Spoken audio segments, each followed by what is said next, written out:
Hello and welcome back to our show. For our first guest today, we have Sondre Kalik, who's a women's sales success coach, and she's here today to talk to us about how you can live a lifestyle you love. We get many people about asking about this, actually, Sondre. Absolutely. So, yes. Yeah.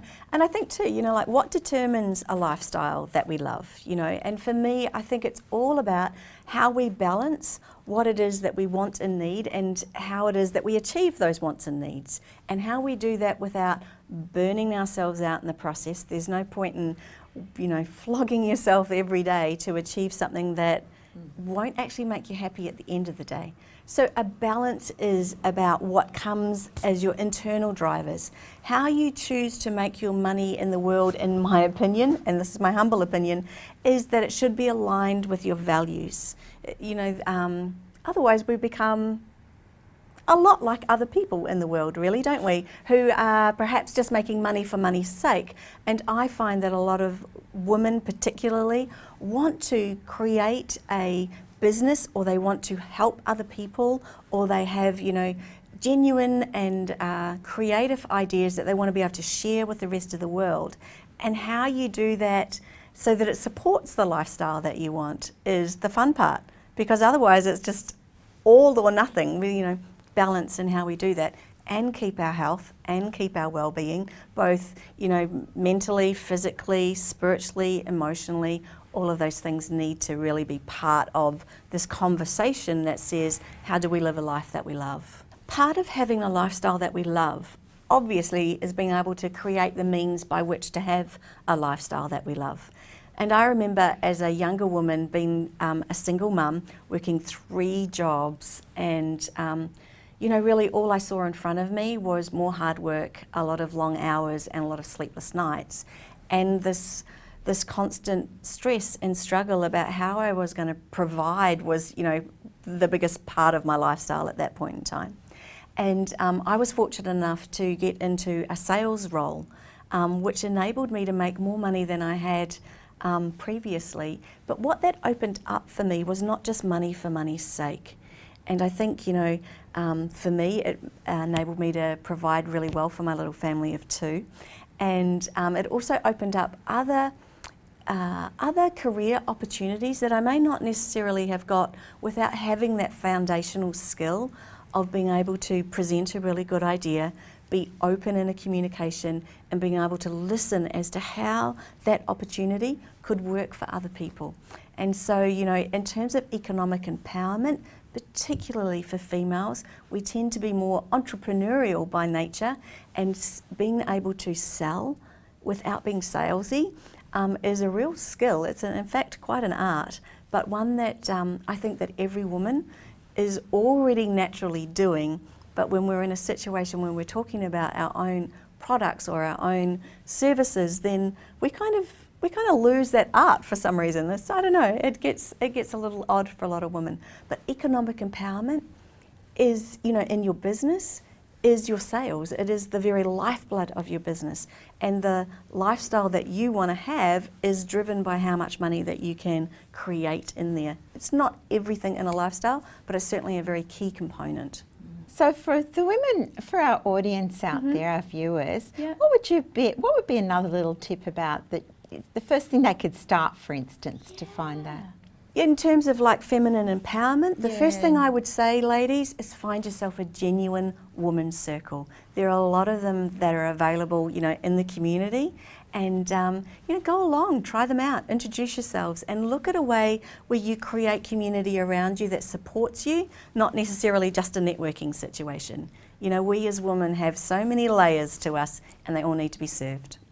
Thank you, Sondre. And for more information on Sondre and economic empowerment, then please go to our website, healthwellbeingandlifestyle.com.au, and we'll be back next with Tracy on more about raw food.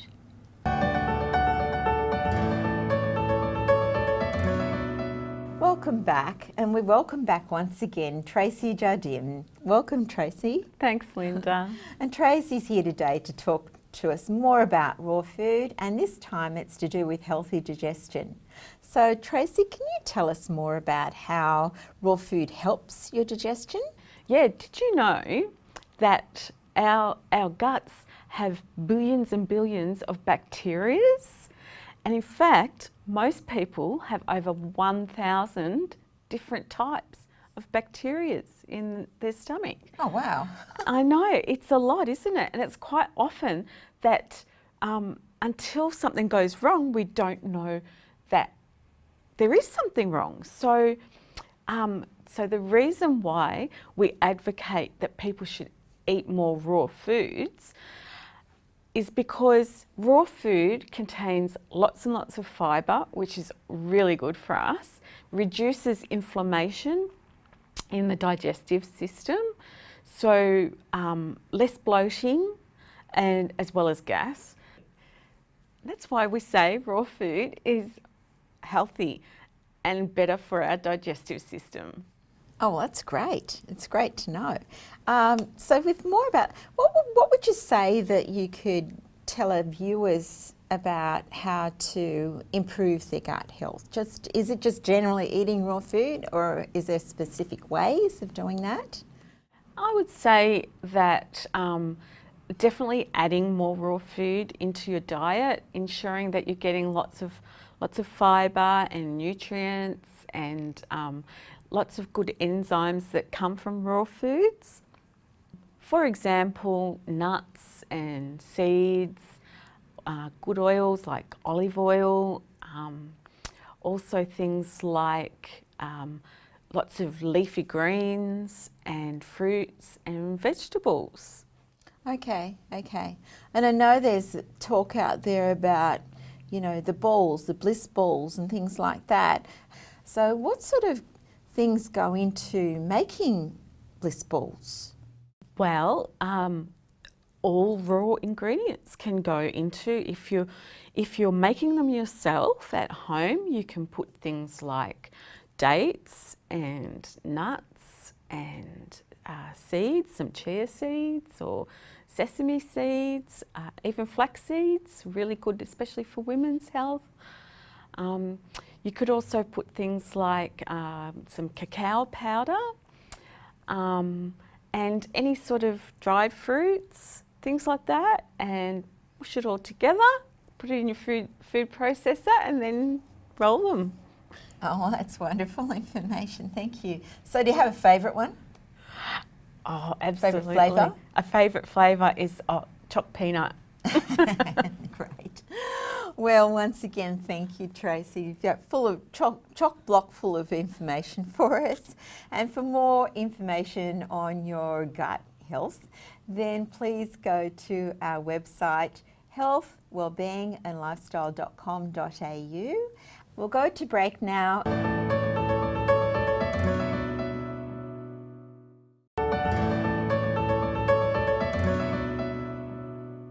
Welcome back, and now we have Dr. Zara Celik, our integrative health and wellbeing expert, and she's back with us to talk about hormonal health. So Dr. Zara, why is hormonal health important? Hormonal health is very important because the whole communication in our body happens via our hormones. But today I'd like to focus and talk about female hormones, the whole estrogen and the whole progesterone and testosterone. And why is it important that we must make sure that they are actually balanced and they are in check? And today I'd like to really focus on that very much. I find in my clinical practice, women are not connected with their body and what their body is telling them. And they're not aware of what is happening around their cycle every month. I always tell my clients, us women, we go through 4 seasons in a month. And I normally use a lot of metaphors to explain our body to my clients. Because at every different season, we have different changes occurring in our body. And us women are not aware of it, and I will love people to really connect with the body to understand what it is it's telling us through the symptoms that we may be experiencing. Remember, I've discovered and talked about how symptoms are feedback from our physiology to let us know what is not right in the body. So if a female is experiencing bloating or heavy bleeding or clots, retaining fluid and feeling puffy and can't fit into her clothes, then I want her to really pay attention to see that her physiology is giving feedback to let her know something is not functioning quite right in the body. So rather than masking the symptoms and taking either a pill or ignoring it completely, I will invite and encourage people to question and find the root cause of their symptoms, because as I said, always I say this right in our interviews, symptoms are feedback from your physiology to let you know something is not functioning quite right. So I find when those symptoms are going on, and it could also be relating to people feeling that foggy brain, that could be another symptom, indicating that hormones need some care and love. Foggy brain, feeling sluggish, irritable, snappy, that's a big one. I find females, particularly around ovulation to before their period, they do get snappy, they do get irritable, they cry for no reason. And normally they will be okay, but just that time they can really snap, and it is not them. It doesn't match their personality. So when that happens, I encourage, if anyone's watching or knows someone maybe experiencing those symptoms that I've just mentioned, to really go in and connect with the body and fix it from the source, from the root cause. Because if we don't and we try to mask it, then it's not going to resolve the issue. So for that reason, I encourage women to connect with the body and understand the body and serve and correct what is not right, because we don't want to be having those symptoms and going through that every month and shifting and going through that seasons every month. And then, of course, going into menopause or perimenopause, there will be more challenges along the way. The other thing I would like our viewers to know, period pain is a big one, right? Many women think it is normal. In fact, it is not normal at all. There may be little signs that our cycles are coming when we're actually connected with the body, we know. But most of the time people think, and women that I've actually certainly worked with, it is normal. They think pain is a normal experience. It is not. So if it is painful, if you're missing a day out of your work or your schooling, I look after a lot of young girls, they vomit when they get their period and they think it is normal, and they always had it. So they always think that's how periods are, but they are not. So the other thing will be, of course, pay attention to what foods you're eating. And in my clinical practice, I take my patients through a stool test, a saliva test, a urine test to really pinpoint and see the levels of hormones. So in my clinical practice, I encourage my patients to pay attention to the physical body. I get them to pay attention to what they're eating, especially between ovulation to until their period, because they may also contribute to symptoms being elevated. That way they get to know their body and they connect with the body. I personally, if I'm working with someone one-to-one, I will do a stool test, I may do a saliva test, I may do a urine test, just to see how estrogen's behaving and their levels are, and then we can correct it from the root cause. Great. So that's amazing. What would be your absolute top piece of advice then for our viewers before we go to break? So I would like our viewers to know that if you are experiencing any symptoms related to your female hormones, whether it is the irritability, whether it is the snappy or crying for no reason or feeling depressed or having period pains and cramps and discomfort or clots, heavy bleeding, please do not ignore them. So connecting with your body and doing what it's telling you to do is where you begin. And also be gentle and kind that you are going through 4 seasons in a month, and you do a journal and take yourself through what you're going through every month, and to get to know your body better, so you are looking and taking care of it as well. Well, thank you, Dr. Zara. My pleasure. And for more information on Dr. Zara Celik and hormonal health, then please go to her webpage on our website, healthwellbeingandlifestyle.com.au. And now we'll go to break, and after break we'll be back with more amazing guests.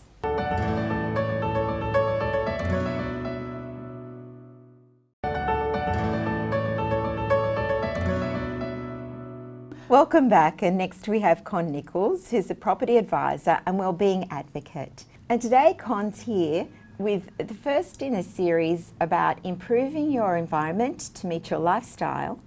And Con's here today to talk to us about utilities and insurance. So welcome, Con. Thank you for the opportunity and thank you for the show. What sort of grouping actually are you referring to? Look, like we all said before, like, you know, your mum and dad, you know, they've got the kids moved out, the parents moved on. So now they got a massive property down there that literally they hardly use most of it. So, and of course, it brings up a new can of worms with a lot of things that actually will affect their lifestyle as well. And the biggest thing, obviously, we can think of, obviously, your energy. Remember something, the bigger the property you have, the more it's going to cost you to warm it up or to cool it down. And the bigger the property is, the more insurance you're going to pay, and the more outgoings in the sense that you got to maintain the cost. Example is, if you move down to a smaller property and you got a 40 square home and you move into a 20 square home, literally half the size, your energy will be less, your gas will be less, definitely your insurance will be less because you won't be insuring your property in a bigger amount because it'll be smaller. And as we all know that insurance work on reconstruction value of what you're going to insure it for and so on. So all these little things that add up to a bigger pot for you for later on the years. It will be more economically benefit for you later on. And in addition to that as well, having a bigger house, you're going to actually find more appliances, and you're going to find more furnitures, and you're going to find more things that actually you got to buy things that you don't need anymore. So in this case here, smaller is better. Also linked as well is that, for example, you got a bigger house, which has a bigger yard. Technically, you got to maintain your garden, right? So that means you waste more water. And having all these water restrictions lately, obviously, it's going to be a bigger cost to you as well. And so you're saving on the water, you're saving on the gas, you're saving on the energy, you're saving on things that actually on insurances, on your policies, on the contents. Because a smaller property, you're going to insure less amount of contents than a bigger house. So if you look at the money you're saving, when it comes down to your freedom to utilize your nest, as we say, in a bigger way, you got better funds, you got more funds to use. And we all know these days here, every little dollar counts.